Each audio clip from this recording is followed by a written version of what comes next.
ang ating sambayanan. Saan mang sulok ng Pilipinas pinag-usapan ng death penalty? Karamihan ng mga mamabatas ay sumasang-ayon, lalo na ang mga biktima ng iba't ibang karahasan.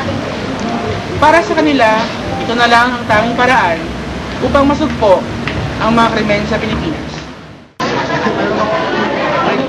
Ano po ba yung pananaw niyo sa death penalty? Well, honestly speaking, personally and on behalf of my party list, Sibak, we believe that death penalty should push through according to law and according to what the Bible states. Kasi naniniwala tayo na may ngipin, lalong magkakangipin ng batas kung ipapatawad natin. Lalong-lalo na yung mga heinous crimes, yung mga smuggler of drugs o smugglers na pumapatay na they belong doon sa mga tinatawag na economic na nagdudulot na economic sabotage sa ating bansa. In fact, there are studies that says about 26 billion a year is being smuggled, is being lost because of smuggling. So, yung mga yan, no, that's the main reason why I support death penalty. Now, when you talk about the judicial system dito sa ating bansa, that's a different story. Kasi kung sasabihin natin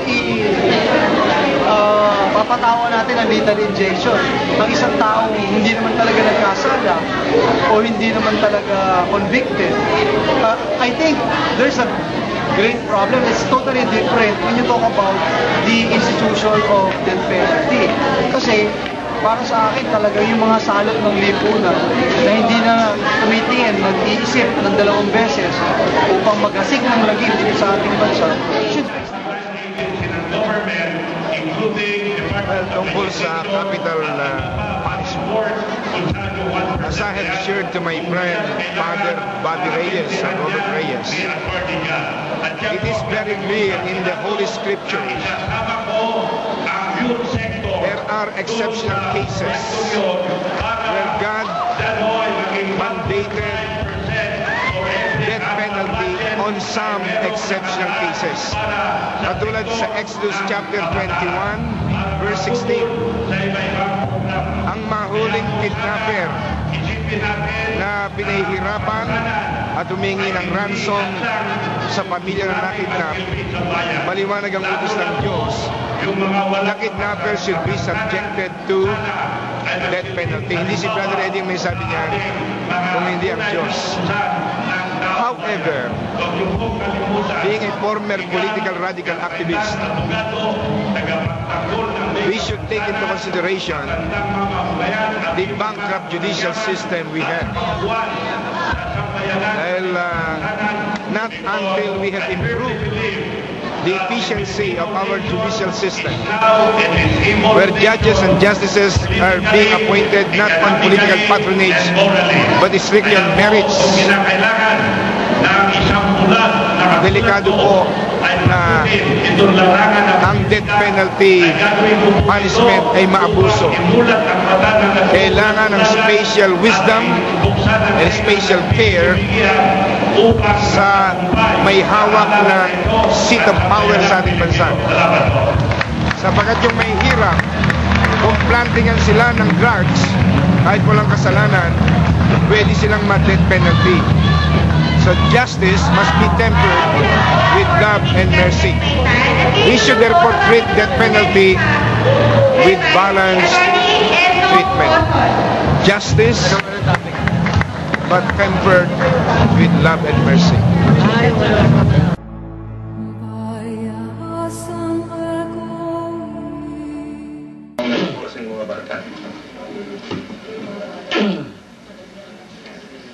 Presidente Arroyo, maluwag ka man, ang akong bata walay sala na indiktiman sa balay sa ngayang tiyo. President Arroyo, maawa ka naman sa anak ko. Wala yung kasalanan dahil na siya ay biktima lamang doon sa bahay ng kanyang kamag-anak. Bakit biktima? Nabiktima halin sa trabaho. Sige, istorya. Tigo kakabot sa balay. Hindi ko persuwari kaya hibalo kung ano may tao sa balay kanyang tiyo. Ang nangyari sa bahay ng kanyang tiyuhin. Pero pagdating niya doon sa bahay ng tiyuhin niya, hinuli siya. Hindi niya alam kung anong nangyari bago siya dumating. Hinihingi ko po sa korte na huwag ituloy ang bitay dahil ang asawa ko ay biktima rin sa isang bintang. Hindi niya nagawa yun, hindi siya magmamatay ng tao. Kung matuloy ang bitay, paano naman ang mga anak ko, ang lalaki, ang liliit pa? Kaya na sinasabi ko, hindi naman... Ako naman, sa akin naman, ang gusto ko, death penalty. Since sa mga cases namin, karamihan ng perpetrators is relative talaga ng victim. Tapos hindi lang naman yung sa amin yung sa mga client namin na sa ibang na yan, halimbawa, yung may mga cases na kidnapping, yung drug trafficking, di ba? Hindi lang naman yun. Para kumbaga parang ma-lessen or matanggal na talaga, kumbaga parang kumonte or ma-lesser yung mga criminals na tinatawag na. Diba? Just the same, parehas kaya tikit eh. In favor ako sa death penalty. Kasi, kung papatawarin ng papatawarin, although sabihin natin, na-realize nila na nagkamali sila. Pero, hanggang doon lang eh. Once na pinakawalan mo ulit yan, maaaring gawin pa, maaaring magdagdag pa, or sabihin natin, gaya nun, talagang hindi ko content criminal sa kumbaga sample lang ba na makita ng mga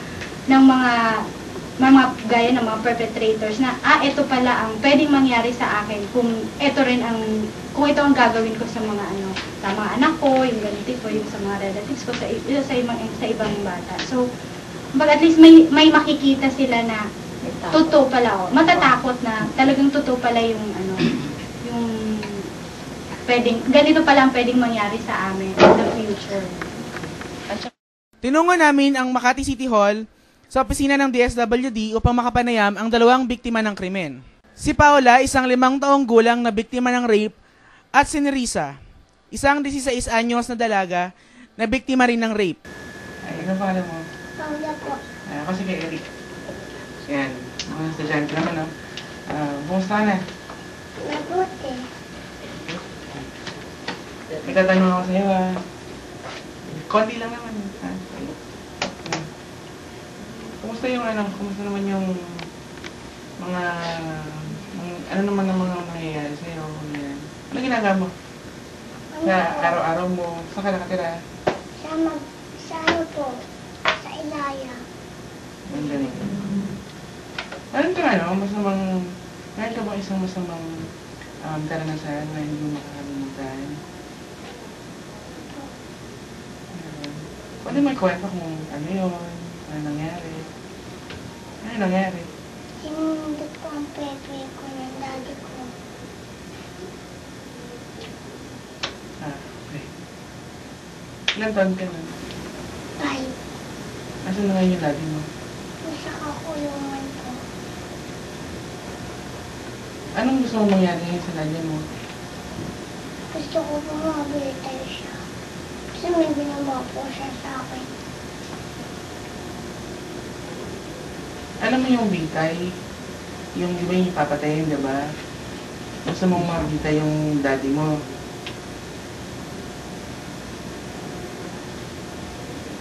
Ano